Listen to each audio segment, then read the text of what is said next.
جب پوچھا گیا حضور یہ قربانیاں کیا ہیں، فرمایا تمہارے باپ ابراہیم کی سنت ہے، اور فرمایا کہ ان کو خوش دلی سے اللہ کی راہ میں قربان کرو۔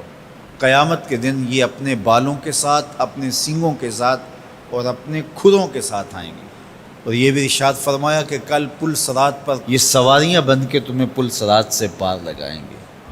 اور جب قربانی کے لیے کوئی شخص جانور خوش دلی کے ساتھ رضائے الہی کے حصول کے لیے ذبح کرتا ہے تو اس جانور کا خون زمین پر گرنے سے قبل یہ عمل قبول کر لیا جاتا ہے۔ اور یہ بات بھی ذہن میں رکھیے گا کہ ایام نہر یہ 3 دن جو خون بہانے کے ہیں، 10، 11 اور 12 تاریخ، ان ایام میں آپ جو بھی عمل کریں، نماز پڑھیں اور دیگر صالح اعمال کریں، بہت قابل قبول ہیں اور اللہ ان کو قدر کی نگاہ سے دیکھتا ہے۔ لیکن ان ایام میں جو سب سے زیادہ اللہ کو محبوب عمل ہے وہ راہ خدا میں خون بہانا ہے، قربانی پیش کرنا ہے۔ تو قربانی کا کوئی اور متبادل نہیں ہو سکتا۔ کچھ لوگ یہ فلسفہ ان دنوں کے اندر بیان کرتے ہیں کہ 20-50 ہزار کی قربانی کرنے کی بجائے اتنے اگر کسی غریب کو دے دیے جائیں تو اس کے 2-3 مہینے خیریت سے گزر جاتے ہیں، اور وہ گھر کے اندر جو ہے وہ ضرورت کی چیزیں ڈال لے تو گوشت تو 2-4 دن کے اندر کھایا پیا جاتا ہے، ختم ہو جاتا ہے۔ لیکن اگر اتنے پیسے کسی غریب کے گھر دے دیے جائے تو یہ اچھی بات ہے۔ تو اسلام کب اس عمل سے روکتا ہے؟ غریب کی مدد کیجیے، صرف عید کے دن ہی نہیں، مینڈے کی جگہ ہی نہیں، بلکہ اسلام تو راہ خدا میں جانور ذبح کر کے اسی جذبے کو بیدار کرنا چاہتا ہے کہ تمہیں گوشت کی ضرورت بھی نہیں تھی، پھر بھی تم نے ذبح کر دیا، تو جہاں ضرورت ہوگی اور تمہاری ہمسائیگی میں، تمہارے اطراف میں جب کوئی غریب ہوگا تو پھر تم اس کے لیے ذبح کیوں نہیں کرو گے؟ اس کے لیے تم قربانی کیوں نہیں کرو گے؟ اِثار کیوں نہیں کرو گے؟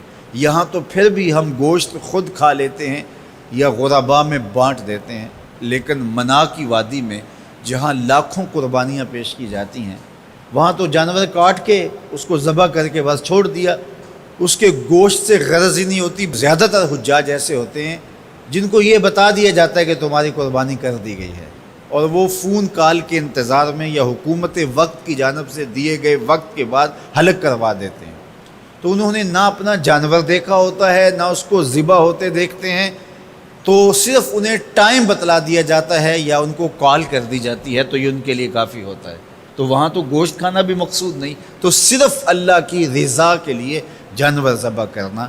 تو جب رضائے الہی کے لیے جانور ذبح کرنے کا جذبہ پیدا کر کے تمہیں راہ خدا میں خرچ کرنے کی ترغیب دی جاتی ہے تو پھر تم پورا سال خرچ کرو گے، تمہارے لیے کوئی مشکل اور کوئی مشقت نہیں ہوگی۔ لیکن اگر تم جو ہے وہ اس جذبہ خیر سے نور حاصل نہیں کرو گے تو پھر تمہیں یہ دولت نصیب نہیں ہوگی۔ تو سب سے افضل عمل ان 3 ایام کے اندر جو بتایا گیا وہ یہی ہے کہ راہ خدا کے اندر خون بہانا ہے۔ اللہ کے محبوب علیہ الصلاۃ والسلام کی خدمت میں جو ہے وہ مینڈے لائے گئے جو چتکبرے تھے، اور حضور علیہ الصلاۃ والسلام نے اپنے مبارک ہاتھ سے ان کو ذبح کیا۔